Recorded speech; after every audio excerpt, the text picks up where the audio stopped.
Hi everyone, I'm Zombie. This whole video is meant to show you how to play doubles and how to get better in doubles for Ultimate. I know it's a little long, but it's because I'm going to be covering everything you need to know. Make sure you take a break if you need it and come on back when you get some free time. I previously made a dubs video like years ago, but it was just covering the basics and it wasn't very long. This video is more in depth and goes over everything in the first video anyways, so don't worry about watching that one. We have a lot to cover, so let's just get into it already.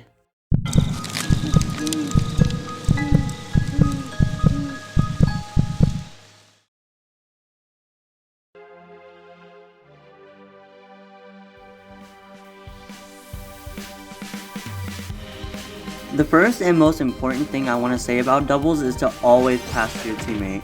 The goal is to get a ping pong effect to build damage and eventually take the stock.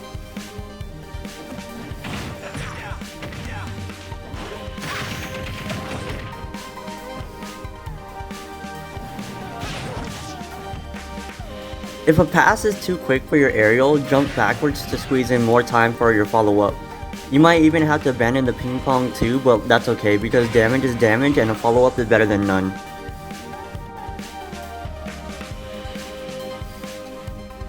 So the first thing I want to address with shield breaks is that it's always good to keep in mind that it may be worth it to get your shield broken rather than be killed, if your partner is nearby. You have roughly 3 seconds after your shield is broken before you can be hit. Other than Jigglypuff, your partner being there can get you out of the charged F smash that's bound to come. Chances are they'll be able to tap you out of it, and if not, the punish from the opponent shouldn't be too bad because your teammate will rush to your aid, and that'll cause the enemy to try to get any kind of punish they can. Throw something to keep yourself safe while also tapping your teammate out of the broken shield state. You can even stall the opponent while they mash out, but I recommend tapping them lightly to save time and energy. If you get the shield break, decide then and there who's going to get the heavy punish while the other one stalls the other enemy.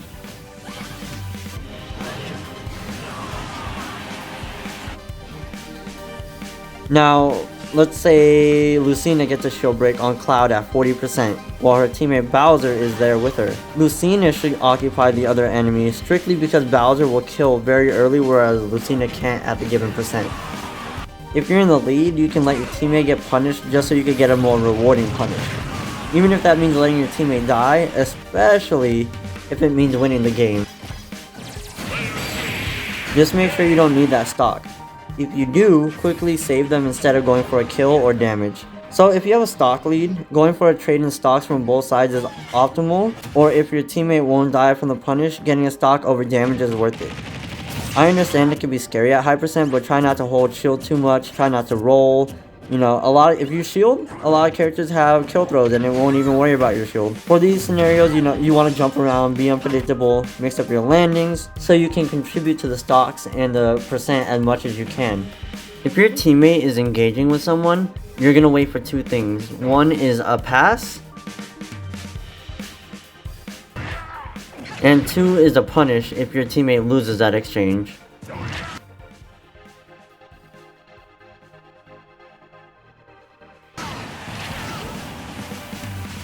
Ideally, you'll want to punish the opponent by passing to your teammate that got launched.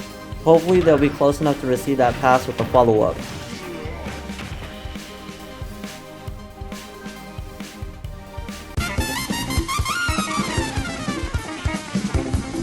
Now, there are exceptions to this too, like ZSS for instance. She looks too far for a follow-up right here, but flip kick lets her reach the opponent like right away. If they really are too far, do bread and butter if percents allow it.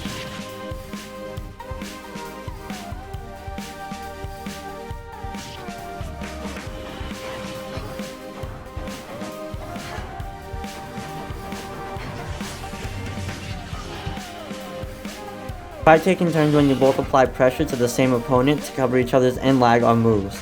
If the roles are reversed and your teammate is getting jumped, moves that break up scuffles are great. Examples are Mario's Flood, Palutena Explosive Flame, or Robin Thoron, but like just be careful you don't kill your teammate unless they're gonna die anyways, like might as well get something out of it.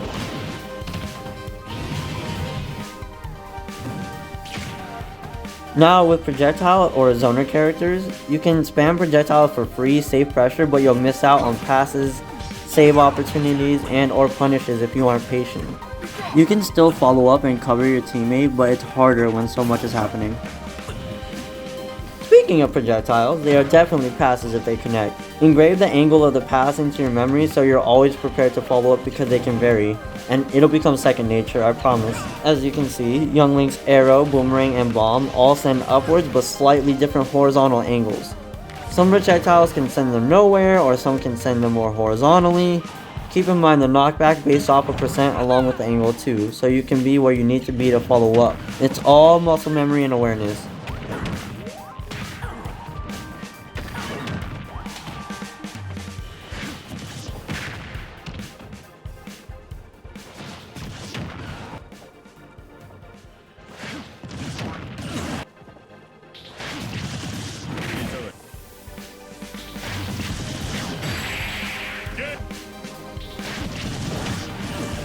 Sometimes you'll be sent flying in the same direction as an enemy, and in that case it's a little bit tricky. You need to make that split decision if your aerial is faster than them, should you burn your double jump, or should you air dodge. These are just things to consider when it happens.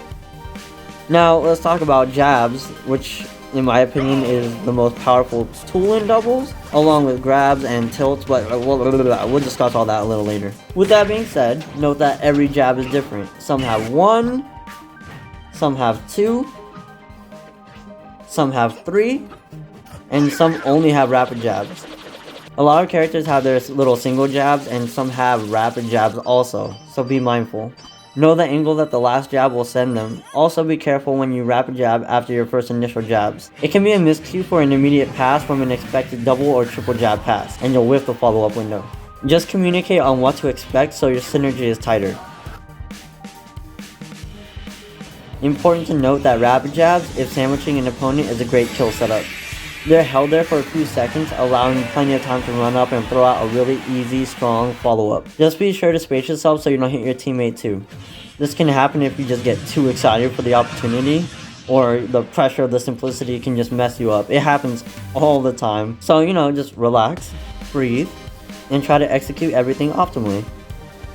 Hold your rapid jab, and that's the partner's cue that a follow-up is ready. If they're too far to run up, release the jab to send the opponent in their direction for a follow-up. But if they're close enough and not occupied, the standard run-up and smash attack is usually what's best while you hold them in the rapid jab. If you're too far while they're in the rapid jab, throw a projectile. You can hold an enemy in your rapid jab until your partner adjusts, but they can DI out, shield, and punish you. If I see an enemy shield a jab or consecutive jabs, that's when I grab them out of their shield or to throw out an attack to cover my teammate's jab and lag. Pay attention to your teammate's jab on shield though. They may space out the subsequent jabs or even turn into a rapid jabs in the hopes to mix up the opponent to have them drop their shield or get confused. But that'll leave them susceptible to grabs or more mix-ups. So like I've said before, and what you'll hear me say many more times, be patient. React when your teammate needs you to react. This applies to all moves by the way, and not just jabs. Hitting a shield should be a moment when you realize you need to cover your teammate's failed attempt to get a hit in, but only if you see their spacing leaves them open for that punishment. At this point, Falcon should know that his partner will cover him, so he's now ready for the follow-up. You need to ask yourself, am I following up, am I covering my teammate, or am I saving my teammate? Make sure it's worth stopping the punish over getting the follow-up.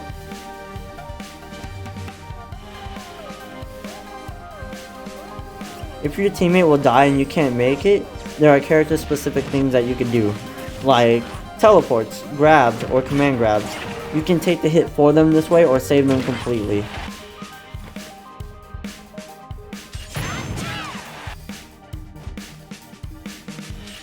You can also hold rapid jab facing away from your teammate and let go when they jump over for your follow-up. Keep in mind these situations can also apply to tilts, grabs, and some dash attacks instead of jabs for passes.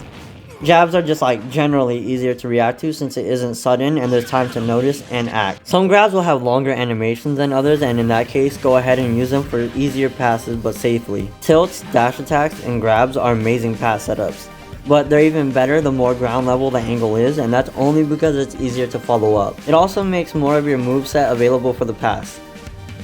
There are a ton of cases where you'll want a higher pass due to your location. An example would be if you're already in the air, like recovering from knockback up there. or if you jump prior to the opportunity. Even ground level passes such as Ike's back throw or Cloud's triple jab pass can throw your follow-up game off if you aren't prepared due to them flying higher than the rest of the cast. You'll most likely always have to jump to follow up if their percent isn't on the lower end, or a ground move that covers the air too, or use of a platform. And that's what we're going to talk about next. Now, platforms. Platforms are a huge deal in doubles because it makes certain passes and follow-ups accessible. You can essentially perform ground moves in the air or even gain more height for an aerial follow-up. At mid to high percent, a lot of these follow-ups now miss due to the increased knockback. But if you catch it in time and your awareness is on point, you can be ready and get a heavier follow-up for being at a good angle for the pass. If you're waiting up there, your teammate will know that you're waiting for a pass and they'll try their best to make that happen. Now, if the script is flipped and one enemy is waiting, you know what they're waiting for. You know, like they want a pass of some sort, so be careful you don't play into exactly what they're looking for.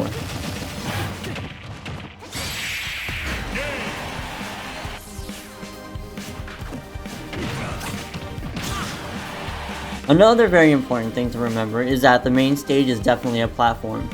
Use the ability to drop off the ledge to your advantage for a pass. You can even get a follow-up off of hitboxes on your teammate's recovery. If like an enemy gets caught in it off stage, just be ready and know that it's coming your way.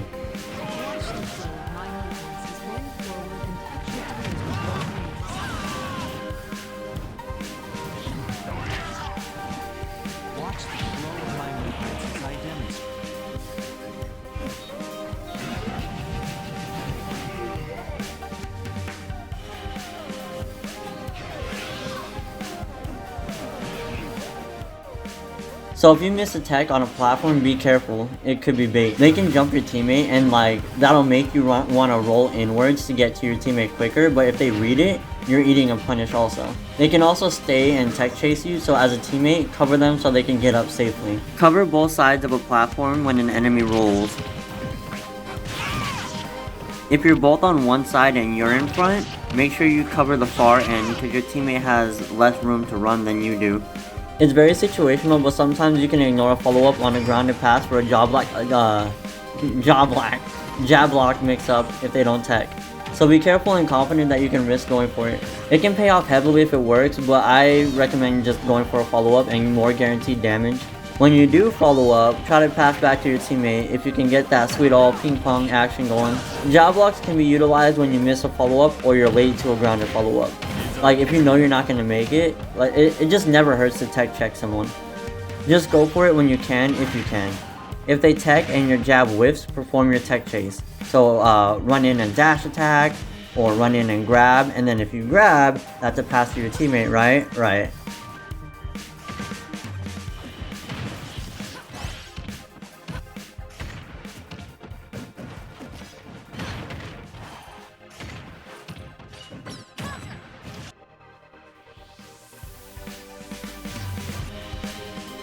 Watch each other and follow up or punish for any kind of mix-ups. In this case, get-up attacks don't do much knockback at all, so Palutena can still follow up. I recommend passing to your teammate, I always do. You know, that's just my way of playing doubles and I think it's the most effective. If they get-up attack and it gets shielded, let who's shielded get the punish. If you both happen to shield it, look at your positioning and decide what's best. For instance, Mewtwo and Ike shielded Sonic's get-up attack, but Mewtwo is at the ledge way closer to offstage and the blast zone. So like, in this case, they should both realize a kill opportunity if Ike passes to Mewtwo instead of the other way around. He can spike for an instant kill or knock him off stage to put him in a bad spot. I mean, whatever you decide to do, it'll be in your favor, so like, it still works out, you know? You just always want to push advantage, advantage, advantage.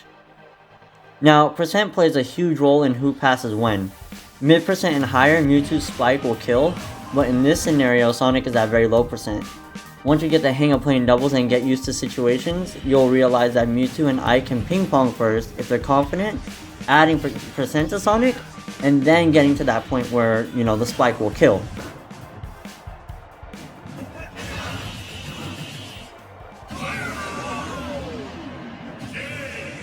Now, let's talk about if one of you gets hit by a get-up attack a little more.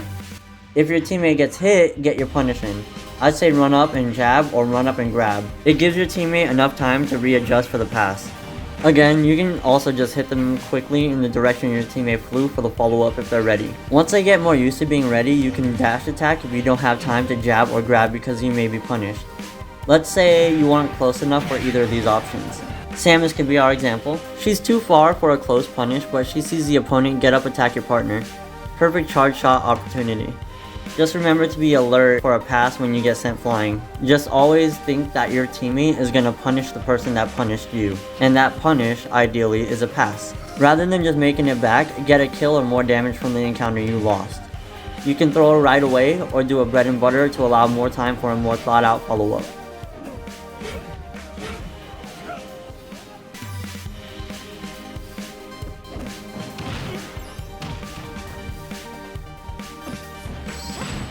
Try not to let your teammate eat a big punish when they're in free fall.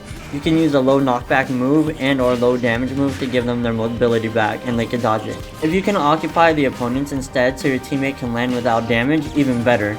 A lot of the time they'll jump up to meet them halfway just because like you can mix up your landing sometimes and they just want to get the fast punish. You can meet them halfway if you read it or act quickly from their reaction for a punish opportunity. You can save your teammate from a hard punish by grabbing them and throwing them somewhere safe. Preferably you don't want to throw it to you like an enemy because that's a pass to them. But you can even use the hitbox on your grab to hit the approaching enemy and reset neutral. Some characters' grabs can even hit both sides, downwards, upwards. You just have to know your character.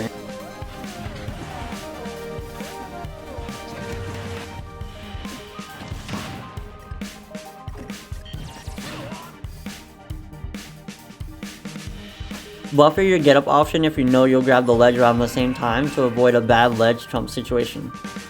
For those who are new here, it might not sound like a bad idea to just re-grab the ledge after being trumped, but you won't have invincibility if you re-grab the ledge and you haven't been hit or you haven't touched the ground yet. Also have enough presence of mind to know that you'll be ledge trumped if your teammate recovers to the ledge right after you.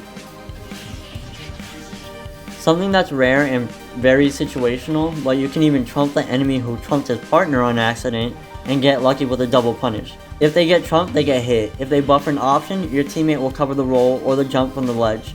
If they buffer a neutral get up or a get up attack, you can just hit them to your partner. Speaking of get up attack on ledge, like it's easily one of the best and easiest follow-ups to a pass you can get due to the low knockback and favorable angle. If the enemy blocks it, your teammate can just cover you. They wait for a follow-up or a punish based off results of the get up attack. Okay, now helping your teammate when he's off stage. That means a few things. First, if they expend all recovery options and you know they can't make it back, hit them.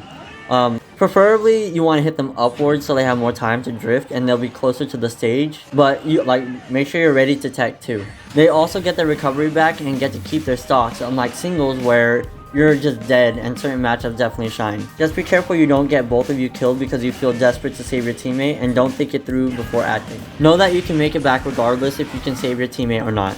I know it's hard, but you'll need the awareness that your teammate's stock is a lost cause and you're gonna have to let them go. A lot of characters are easier to save than others. An amazing example is Peach. She can stall a long time with her float, and then she can use her parasol recovery to float slowly downwards until you come to save her.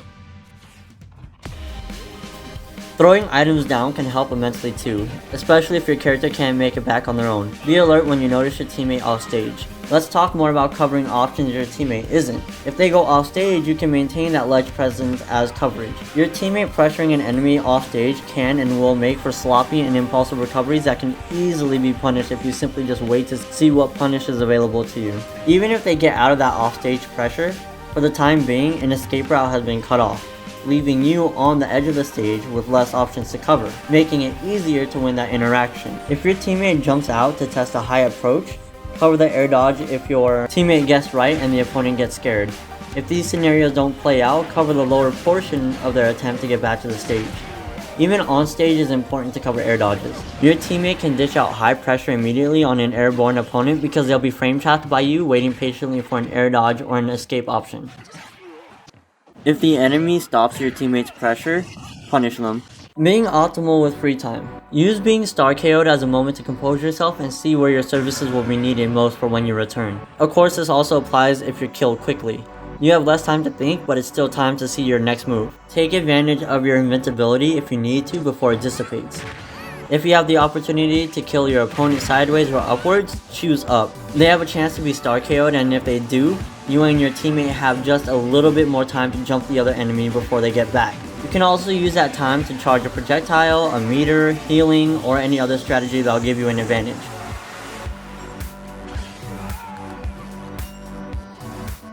Also, knowing where and how to follow up based off of where your teammate can follow up is key.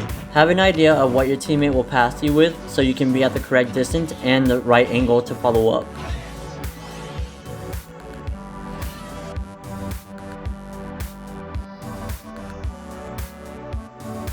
Know when your teammate is only going to do one jab on a jab lock because they're going to be punished. If you get passed off stage, expect a spike and then DI towards the stage and tech it.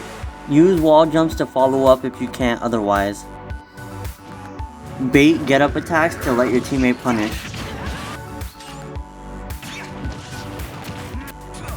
Think about doing a reverse aerial to pass to your teammate behind you.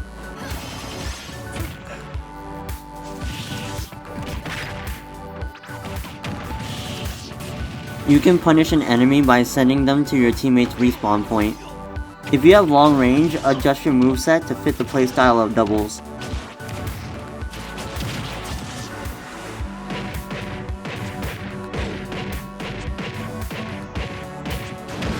At high percent, you can hold an enemy just so your teammate can come kill them instead of passing. It all depends on how you like to play doubles, just know how you want to play it. Be aware of following up off of sour hitboxes.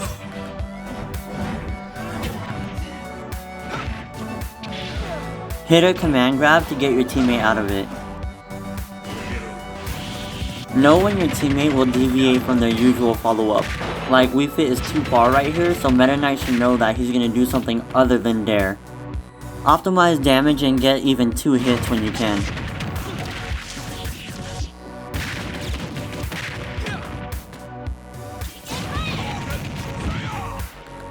Pay attention to when your teammate has to drop their bread and butter pass because they're going to be punished, and then follow up right after. Stagger moves to get a pass to yourself.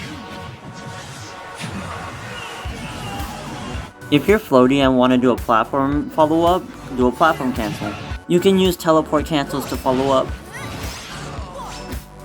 Rapid jabs on the ledge are really good because they cut off 2 options, regular get up and jump. But if they don't choose those options, make sure you cover it for your teammate. Certain throws have very low knockback no matter what percent they're at, so it's easier to follow up off of.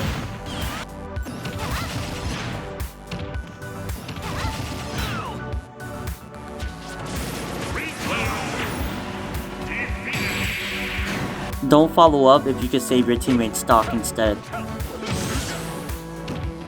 Mid to high percent low knockback moves don't even pass back, so just know your percent and know your move. If you have trouble knowing when to follow up off of a pass from like a combo heavy character, look for moves that end the combo. Like if you know your teammate can't combo after a certain move, that's your cue right there. But with other characters like Bowser or Cloud, they usually up B out of shield and then that's when you follow up.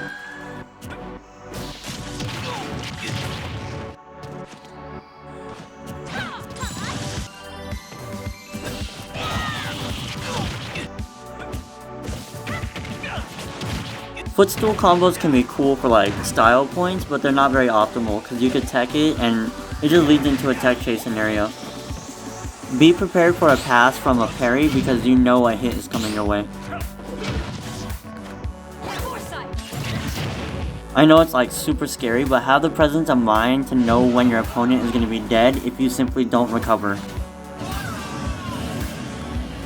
Fastball aerials to get a better angle for a pass. Punish moves that your teammate can't punish. You don't have to be off stage to spike an enemy. Sometimes the momentum can be so much a certain direction that your spike will carry over and it'll spike them. Don't expect your teammate to follow up off of very fast moves because it's just impossible. There are ways to anticipate it though and follow up, like Roy. If he lands an aerial on someone's shield, you probably know a jab is coming. So if they land that jab, you know where they're gonna go to follow up. But in most cases, if you have a bread and butter off of your fast move, I would say to do that so your teammate can prepare for it more. Pay attention to what your teammate can punish with.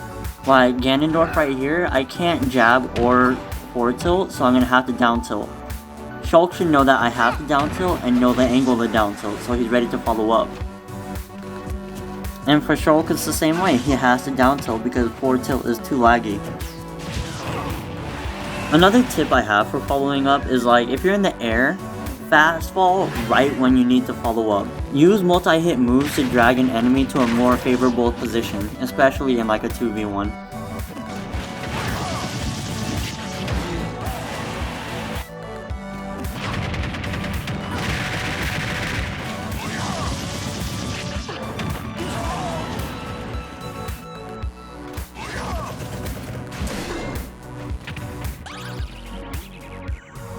Realize when your teammate has to pass to the enemy to save themselves from being punished and killed, and then follow up off of that.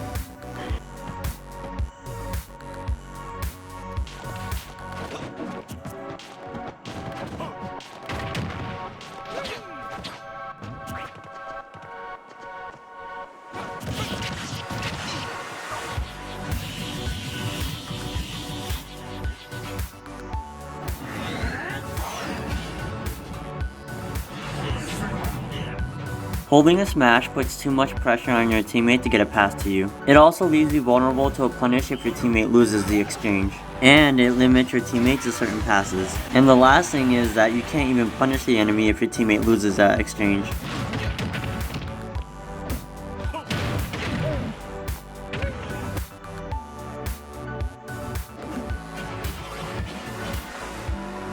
If an enemy is at kill percent, go for a shield poke to kill them, because if you shield break them, they still have all that time to get up and have their teammate save them, so might as well try to be safe and get the kill.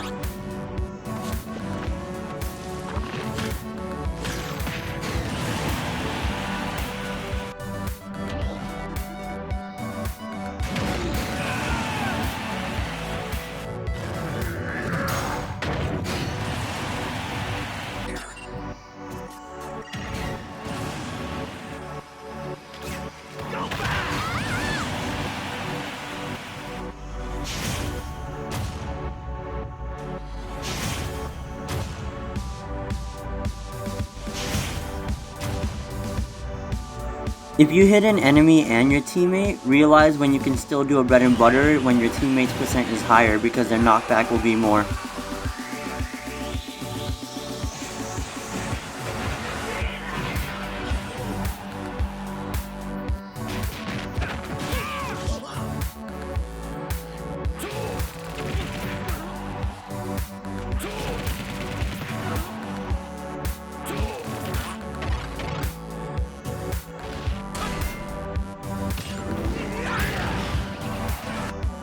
Don't use laggy moves in a 2v1 because you don't have a teammate to cover you, and you'll easily be punished.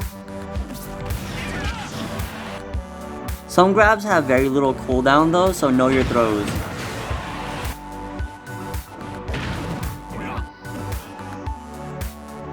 Use hit stun to block incoming attacks.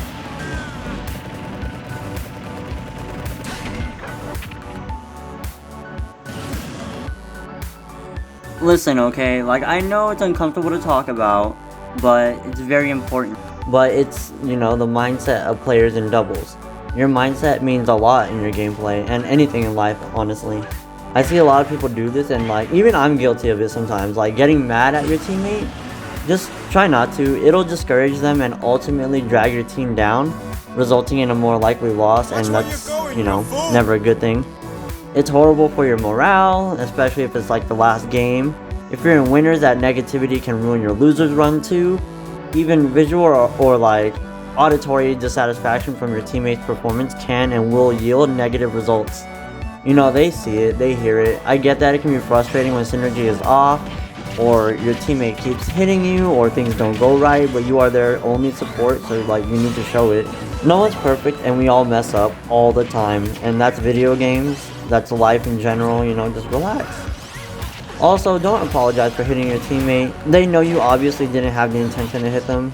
Just brush it off and keep going. You gotta use your focus and communication on more important things.